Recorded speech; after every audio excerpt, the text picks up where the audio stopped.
अभी तक का क्यूरियोसिटी के साथ मेरा सफ़र जो है वो बहुत स्मूथ चला है। एक होता है फ़ील की थोड़ा-सा एक नर्वसनेस होती है, एक डर लगता है कि हाँ, हम ट्रांसप्लांट कराने जा रहे हैं। मैं जिस टीम में काम करता हूँ वो मिस्टर राजपाल यादव जी हैं, तो उन्होंने अपना हेयर ट्रांसप्लांट क्यूरियोसिटी से कराया था। उसका जो रिज़ल्ट है काफ़ी अच्छा आया था। देखिए, हेयर ट्रांसप्लांट को लेके मिथ तो है हर किसी के मन में। डर तो हमें भी लग रहा था कि ट्रांसप्लांट कराएँगे तो फिर क्या होगा, क्या नहीं होगा। बहुत सारा पेन होता है, ये होता है, वो होता है। वो मुझे कुछ समझ में नहीं आया। हम इंडिया में रहते हैं, तो इंडिया में हर ऐसा लगता है मुझे ना कि हर 2 से 3 जो लोग हैं ना वो डॉक्टर बन जाते हैं अपने आप को, ठीक है? तो उस मिथ से मैं भी गुज़र चुका हूँ कि जब भी मैंने प्लान किया था और मैं अपने 1-2 दोस्तों से बताया कि जाओगे तो फिर वहाँ पे हाइजीन कैसा होगा, एक ही इंजेक्शन से सुई दिया जाता है, ये होता है, वो होता है। बट जब मैं यहाँ पहुँचा तो वो सारी मिथ जो है ना मेरी ख़त्म हो गई। मेरा नाम मोहम्मद सलीम है और मैं 34 ईयर का हूँ और क्यूरियोसिटी क्लिनिक में मैं अपना हेयर ट्रांसप्लांट के लिए आया हूँ यहाँ पे।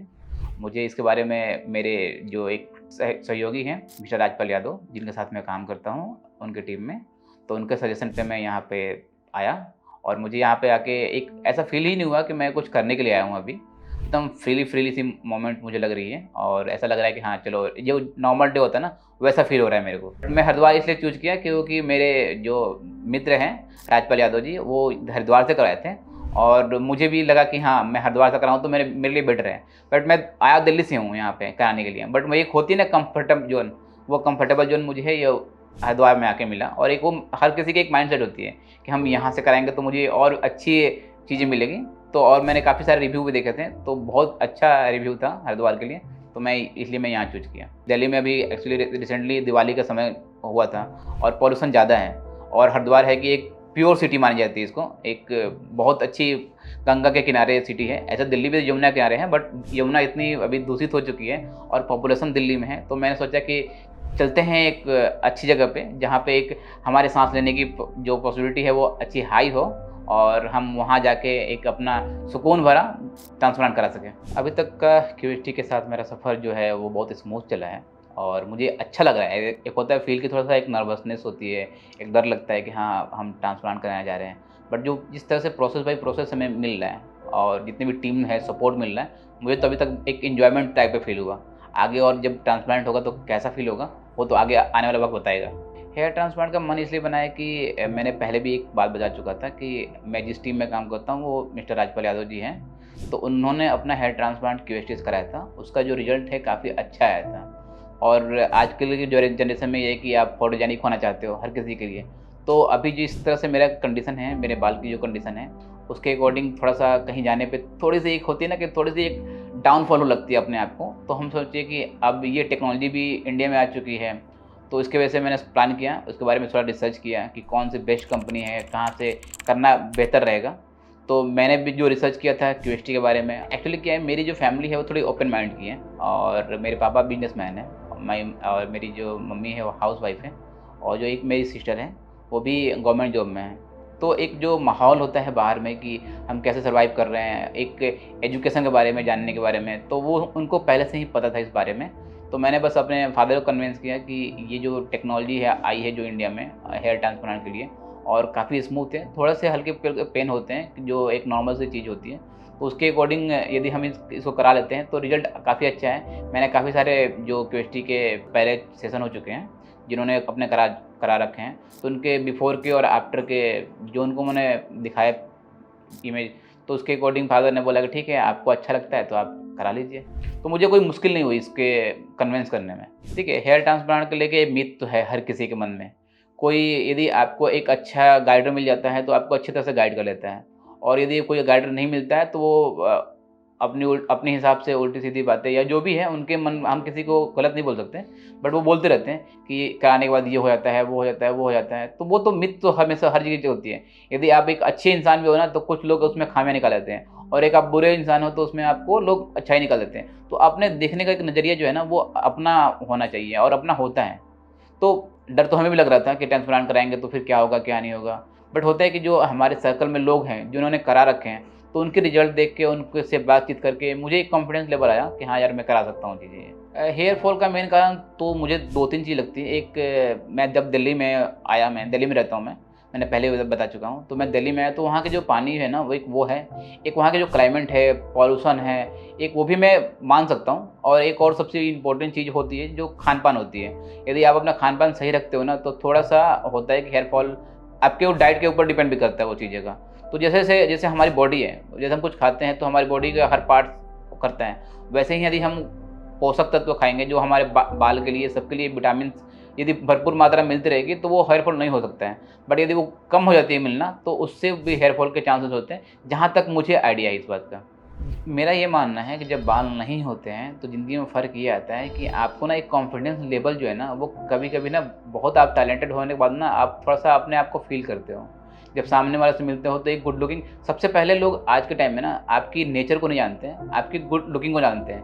पहले लोग सबसे पहले क्या करते हैं कि आपको एक गुड लुकिंग देखते हैं कि हाँ, गुड लुकिंग है, तब आपसे थोड़ा-सा एक फ्रेंडशिप करना और वो सी जिस जिस एज में मैं हूँ, मैं अपनी एक्सपीरियंस बता रहा हूँ कि यदि हम किसी को कोई पार्टनर है या किसी को हम जा रहे हैं कुछ करने के लिए, डेट करने के लिए या फिर कुछ चीज़ लिए जा रहे हैं, तो सबसे पहले वो आपको जज करता है कि हाँ यार ये गुड लुकिंग है कि नहीं है।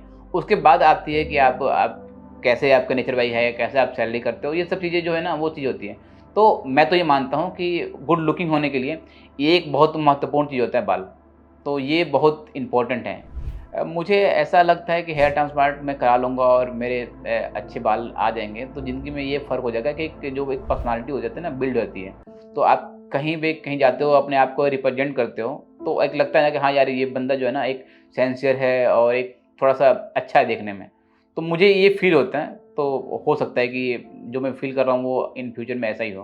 प्रोफ़ेशनली बस यही फ़र्क आएगा कि आप यदि टीम को हैंडल करते हो या फिर जो टीम मेंबर होते हैं, आप उनको जाते हो, गाइड करते हो, तो हो सकता है कि आपको थोड़ा-सा इंटरेस्ट दिखाते हैं, कि आप गुड लुकिंग हो तो ज़्यादा लोग आप पे फ़ोकस करते हैं, गुड लुकिंग नहीं हो तो थोड़ा कम फ़ोकस करते हैं। ये मेरा मानना है, ये मेरे अपने अकॉर्डिंग मैं बात कर रहा हूँ अपना। ऐसा तो देखो, जो आपके बेस्ट फ्रेंड होते हैं तो वो तो आपको ज़्यादा कुछ नहीं करते हैं, बट जब नए पीपल से जब मिलते हो ना, तो वो बहुत मायने रखता है कि आप नए पीपल से कैसे मिलते हो। यदि आप कहीं गए हो दोस्तों के साथ कहीं घूमने के लिए, तो वहाँ पे जा रहे हो, तो वहाँ पे कोई लोग मिल रहे हैं, तो जो ग्रीटिंग होती है ना कि अरे सर कैसे अच्छे हैं। जैसे आप मान लो मैं एक नॉर्मल सा ले लूँ शाहरुख खान को, अब शाहरुख खान सर सामने से आ जाएँ तो लगेगा कि हाँ यार, वो एक चार्म आया है, ठीक है। और यदि कोई नॉर्मल बंदा पीपल आ जाए तो उनको उतनी एक अटेंशन नहीं मिलेगी। तो वो एक पड़ता है फ़र्क, ये मुझे फ़ील होता है। मेरे जब कंसल्टेंट किया था मैं, तो जो मेरी हेयर लाइनिंग है और जो पीछे के थोड़े से वे डाउन हो गए हैं, तो उसके अकॉर्डिंग 5000 ग्राफ की बात हुई है। बट सर ने बोला था कि जब हम रियल में करेंगे, तो थोड़ा ऊपर-नीचे भी हो सकता है वो चीज़ें। तो डिपेंड करता है कि जो अच्छे रिज़ल्ट आएँ और जो एक मैंने कहीं-कहीं देखा भी है कि जो काफ़ी लोग ट्रांसप्लांट कराते हैं, बट उनके जो दोनों हेयर होते हैं ना, उनके बीच में ना गैप होते हैं बहुत सारे। तो वो चीज़ें जो है ना वो नहीं चाहिए, तो इसके वजह से मैं जो भी हमारे करेंगे उनसे मैं कंसल्ट करके कि आप आपके अकॉर्डिंग आप बेस्ट सर्जन हो, आप एक अच्छे रेप्यूटेड कंपनी हो, तो उसके अकॉर्डिंग जैसे भी होगा वो अपना कर लेंगे। मैं हमेशा ना एक नेचुरल चीज़ों पे मैं बिलीव करता हूँ। यदि मैं ट्रांसप्लांट नहीं भी करता और मेरे बाल उड़ भी जाते हैं, तो मैं गंजा रह जाता, उससे मुझे कोई दिक्कत नहीं था। बट जो भी चीज़ है वो नेचुरल में जाना चाहता हूँ मैं। क्योंकि पैच लगाना क्या है कि आप फिर सुबह निकालो, फिर लगाओ, फिर ये करो, वो करो, बहुत सारी चीज़ें होती हैं। बट एक नेचुरल होता है।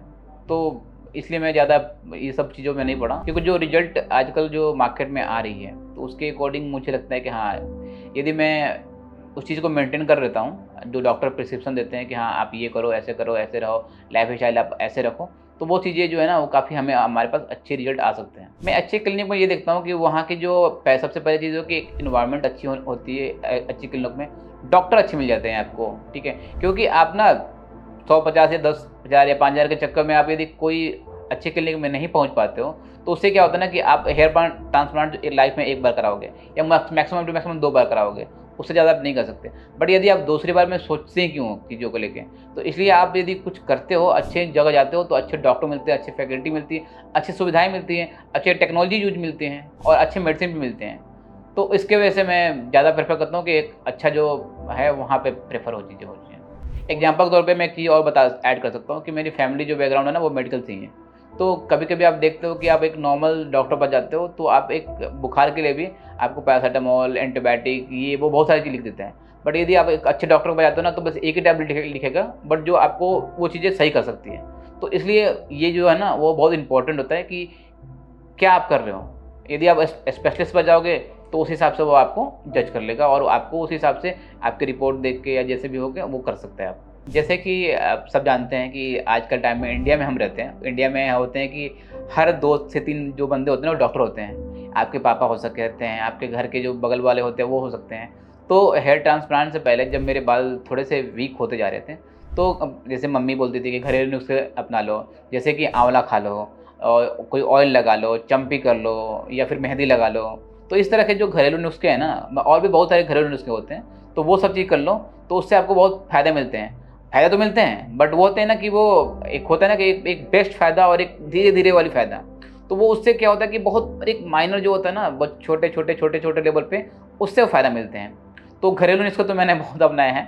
तो जब मुझे लगा कि हाँ, घरेलू नुस्खे जो है ना बहुत टाइम लगेंगे, बहुत टाइम टेकन हो सकते हैं, तो फिर मैंने सोचा कि चलो मैं यार एक अच्छे क्लिनिक से मिलता हूँ, एक अच्छे सर्जन से मिलता हूँ और उसके बाद मिलने के बाद मैंने सोचा कि चलो मैं ट्रांसप्लांट कराता हूँ। ओटी जाने से पहले मन में तो विचार ऐसा कुछ नहीं आ रहा है मेरे को, ठीक है? मैं एकदम नेचुरल अपने आप को रख रहा हूँ। हाँ, अंदर से थोड़ी-सी डर है कि आगे क्या होगा और कैसे लाइक स्मूथ करेंगे। बट मैंने क्यूएसटी के थोड़े से वीडियो देखी हैं। मैं एक वो अपना माइंड सेट कर चुका हूँ कि अंदर जाने के बाद क्या-क्या होता है। तो मैं थोड़ा-सा कम नर्वस हूँ, बट नर्वस तो हूँ मैं, बट थोड़ा कम नर्वस हूँ चीज़ों का। तो मैं अब आगे प्रोसेस के लिए जा रहा हूँ। जैसा भी रहेगा आगे का अपडेट मैं आपसे शेयर करते रहूँगा। तब तक के लिए दीजिए धन्यवाद।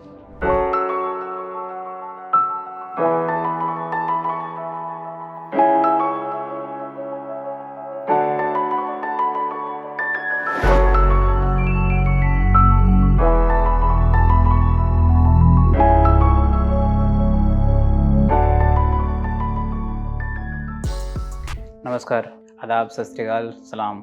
आज मेरा सर्जरी कंप्लीट हुआ है, जिसमें मुझे काफ़ी एक एक्साइटमेंट होती है कि हाँ, कैसे आप करते हैं, सर्जरी कैसी होती है। मैंने काफ़ी सारे वीडियो देखे थे इसपे, बट जो एक मीथ होती है कि बहुत सारा पेन होता है, ये होता है, वो होता है, वो मुझे कुछ समझ में नहीं आया। यहाँ के जो डॉक्टर हैं, इतने कंफर्टेबल से हर बार पूछते थे कि आपको पेन तो नहीं हो रहा है और आपको पेन तो नहीं हो रहा है। बट मुझे ऐसा कुछ फ़ील नहीं हुआ। ऐसा लगता है कि जैसे हल्का-सा एक चुभन सी होती है ना, जब नीडल जाती है, हल्की सी चुभन होती है, बस उतना ही पेन मुझे फ़ील हुआ। और जो मेरा प्रोसेस था पूरा सर्जरी का, वो 8 से 9 घंटे का प्रोसेस था मेरा और मेरा 5000 ग्राफ लगे हुए हैं इसमें। तो मुझे एक कंफर्टेबल फ़ील, अभी आप देख रहे हैं कि मैं किस तरह से बात कर रहा हूँ। आधे घंटे पहले मेरी सर्जरी कंप्लीट हुई है और मैं एक कंफर्टेबल ज़ोन में हूँ। ऐसा मुझे कुछ भी नहीं लग रहा है कि हाँ, बहुत सारा चीज़ें हो रही है, ऐसा चीज़ है। तो ऐसा ही एक्सपीरियंस रहा अभी तक मेरा। कल मैं जब आया था सुबह में, जब सब मेरी फर्स्ट अपॉइंटमेंट था, तो मैं जब रिसेप्शन पे आया तो रिसेप्शन पे मुझे ग्रीट किया गया और ड्रिंक सर्व किया गया कि आप आराम से कंफर्टेबल होकर आप बैठिए। उसके बाद जब मेरा सब रिसेप्शन पे प्रोसेस हो गया, डॉक्यूमेंट सब जमा हो गए, उसके बाद मुझे अंदर बुलाया गया। उसके बाद फिर से मेरी फ़ोटोग्राफ़ी हुई। हाँ, सारे एंगल से मेरे कितने ग्राफ, वो अकॉर्डिंग टू फ़ोटो कि कितने ग्राफ हमारे लग सकते हैं, वो सब सारे डॉक्यूमेंट देख के डॉक्टर ने सजेस्ट किया और उसके बाद मेरी फ़ोटोग्राफ़ी हुई। फ़ोटोग्राफ़ी के बाद मेरी वीडियोग्राफ़ी भी हुई, एक सेशन हुआ ताकि मैं पूरी तरह से मेरे बाल के स्कैल्प की हर एक पॉइंट को जाँच किया गया कि कितनी वो नम है, कहाँ पे कितनी डेंसिटी हम लगा सकते हैं, कहाँ पे क्या कर सकते हैं, वो सारे कंप्लीट हुए।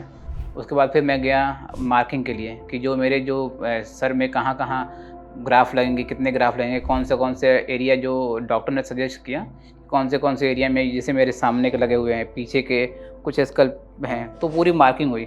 मार्किंग के बाद फिर मैं गया ओटी रूम में और वहाँ पे जाके एक कुछ प्रोसेस होता है, तो वो प्रोसेस हुआ ताकि वो मेरी जो बाल की जो स्कैल्प है ना, मुझे कोई इचिंग तो नहीं हो रही है, मुझे कुछ हो नहीं तो रहा है, इस सब तरह की चीज़ें हुई। पूरा कंप्लीट हुआ। कंप्लीट होने के बाद फिर मुझे घर भेज दिया गया कि आप को कल सुबह में आना है और आपका जो प्रोसेस होगा वो कंप्लीट किया जाएगा। जब मैं ओटी में गया था तो एक्चुअली क्या, हर किसी के मन में एक होता है, मैं कितना भी वीडियो देख लूँ, कितना भी प्रिपेयर हो जाऊँ, बट होता क्या है कि जब अब आप फेस टू फेस सामने करते हो ना, तो आपको एक हेजिटेशन होती है। जब मैं ओटी में गया तो ओटी का माहौल ऐसा था कि जैसे घर का माहौल है, ठीक है। सारे डॉक्टर ऐसे हाय हेलो करते हैं, कैसे हो आप, पूछते हैं कहाँ से आए हैं, क्या कर रहे हैं, आपको कैसा फ़ील हो रहा है, आप आराम से बैठिए।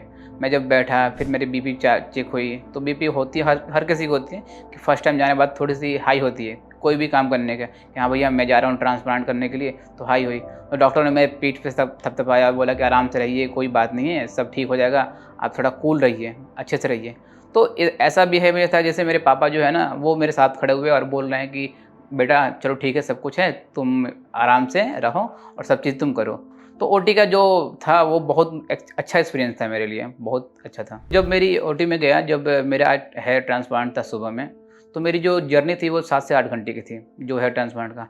तो मैं भी सोच रहा था जब जाते वक़्त 7 से 8 घंटे जो मेरी जर्नी है कैसे कैसे वो कंप्लीट होगी? क्योंकि एक 7 से 8 घंटे बहुत लंबा टाइम होता है। जब मैं वहाँ पे गया तो डॉक्टर से बातचीत हो रहा था। बातचीत हुआ तो फिर वो उनसे हर टाइम हमसे कम्युनिकेट कर रहे थे। आप फ़ील अच्छा कर रहे हैं, आपको कोई तकलीफ़ तो नहीं हो रही है, आपको ये तो नहीं हो रही है। फिर पूछ रहे थे कि आपको कुछ रिफ्रेशमेंट लेना है? तो मैंने बोला हाँ, मुझे कोई रिफ्रेशमेंट लेनी है। तो फिर उन्होंने वो प्रोसेस कंप्लीट करके, जो प्रोसेस कर रहे थे उस प्रोसेस को कंप्लीट करके मुझे फिर रिफ्रेशमेंट दिया। 2 से 3 बार मैंने अपना रिफ्रेशमेंट लिया। उसके बाद मुझे वॉशरूम जाना था तो वॉशरूम भी चला गया। तो ऐसा फ़ील लग रहा था कि जैसे हम अपने घर में हैं और मुझे कुछ करना है तो आप चले जाओ, कुछ करना है तो आप कर लो। तो 9 से 10 घंटे मेरा जो कैसे बीत गया मुझे खुद आइडिया नहीं लगा। मुझे लगा कि मैं 1 से 2 घंटा की प्रोसेस है। ऐसे एक्चुअली काफ़ी सारे लोगों के मिथ है और काफ़ी हम इंडिया में रहते हैं, तो इंडिया में हर ऐसा लगता है मुझे ना कि हर 2 से 3 जो लोग हैं ना वो डॉक्टर बन जाते हैं अपने आप को, ठीक है। तो उस मिथ से मैं भी गुजर चुका हूँ कि जब भी मैंने प्लान किया था और मैं अपने 1-2 दोस्तों से बताया कि जाओगे तो फिर वहाँ पे हाइजीन कैसा होगा, एक इंजेक्शन से सुई दिया जाता है, ये होता है, वो होता है। बट जब मैं यहाँ पहुँचा तो वो सारी मिथ जो है ना मेरी ख़त्म हो गई। जब मैं यहाँ पहुँचा तो इतना ईज़ी लग रहा था, कंफर्टेबल लग रहा था और हर चीज़ को इतने बारीकी से सब कर रहे थे। 4-4 5-5 लोग की टीम थी साथ में। वो जो भी चीज़ कर रहे थे, मुझे दिख भी रहा था, जो भी चीज़ कर रहे थे तो आराम से वो ईज़िली कर रहे थे। कुछ भी करो तो सैनिटाइज़र से हाथ को साफ़ करना। तो हाइजीन के मामले में इतना कम क्लीन एंड कंफर्टेबल था ना कि मुझे विश्वास ही नहीं हुआ कि मैं कहीं बैठा ही हूँ। मुझे ऐसा लगता है जैसे मैं अपने घर पे इतना क्लीन सब रखता हूँ, वैसे ही यहाँ भी हर चीज़ क्लीन होता है। आप एक नीडल भी उठा रहे हैं ना, उसके बाद आपको अपने हाथ से सैनिटाइज़ कर रहे थे। तो मुझे अच्छा लगा ये चीज़ें। एक्चुअली जब मेरा प्रोसेस स्टार्ट हो रहा था, तो ऑब्वियस सी बात है जब नीडल आपको जब कोई इंजेक्ट करेगा तो पेन होती है। तो उससे पहले मुझे एनेस्थीसिया दिया गया था चारों तरफ। उसके बाद मुझे 1% भी समझ में नहीं आ रहा था कि मुझे कुछ इंजेक्ट किया जा रहा है, मैं हेयर ट्रांसप्लांट किया जा रहा है। मुझे कुछ समझ में नहीं आता क्योंकि एनेस्थीसिया से क्या होता है कि एक लिक्विड होती है जिससे आपको जो बॉडी के जो पार्ट पे दिया जाता है ना वो सुन कर देता है। उस सुन के अकॉर्डिंग आपको थोड़ा सा भी फील नहीं होगा कि आपको कोई पेन हो रहा है या कुछ हो रहा है और ईज़िली मेथड से वो चीज़ें आपको इम्प्लांट की जाती हैं। तो वैसा ही मेरा भी हुआ। तो मुझे भी बस जो एनेस्थीसिया देते हैं तो एक जैसे आपको नॉर्मल सी बात है कि आप जाते हो इंजेक्शन लेने के लिए, तो आप नीडल लगती है तो आपको हल्की सी पेन होती है, ऑब्वियस सी बात है। तो वही हल्की-हल्की पेन हो रही थी एनेस्थीसिया के बाद। बस मात्र 1 मिनट या फिर मान के चलिए 30 सेकंड बाद वो एनेस्थीसिया काम करने लगता है क्योंकि उसकी एक प्रवृत्ति होती है। उसके बाद वो फिर कुछ आपको मतलब ही नहीं था और आराम से ईज़िली से सब काम हो गया। जब हेयर ट्रांसप्लांट से पहले मेरी जो लुक थी और जो मेरी हेयर लाइन थी, जो भी थी, अभी आप सामने कैमरे में देख रहे होंगे।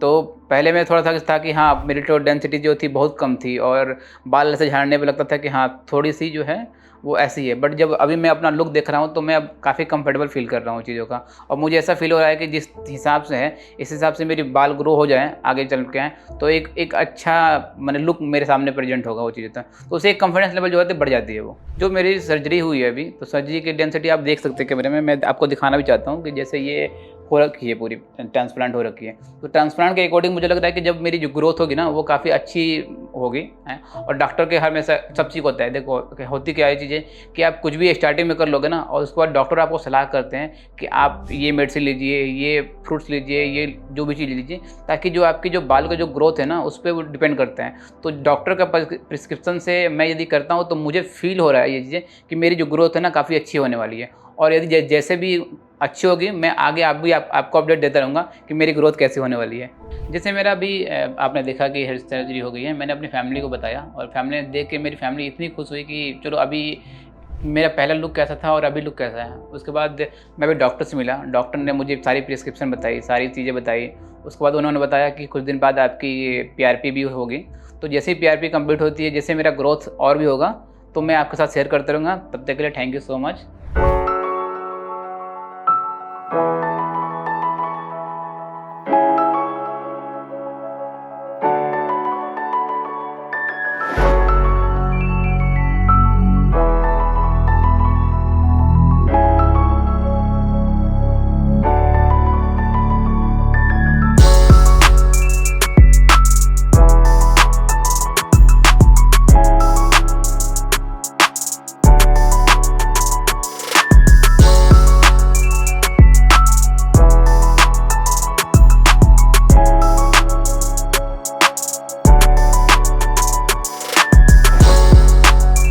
हेलो फ्रेंड्स, अगर आपने अभी तक हमारे चैनल को सब्सक्राइब नहीं किया है तो प्लीज इस वीडियो को लाइक कीजिए, शेयर कीजिए और हमारे चैनल को सब्सक्राइब कीजिए और ध्यान रहे बेल आइकन दबाना ना भूलें, जिससे हमारे हर वीडियो का अपडेट आपको समय समय पर मिलता रहेगा।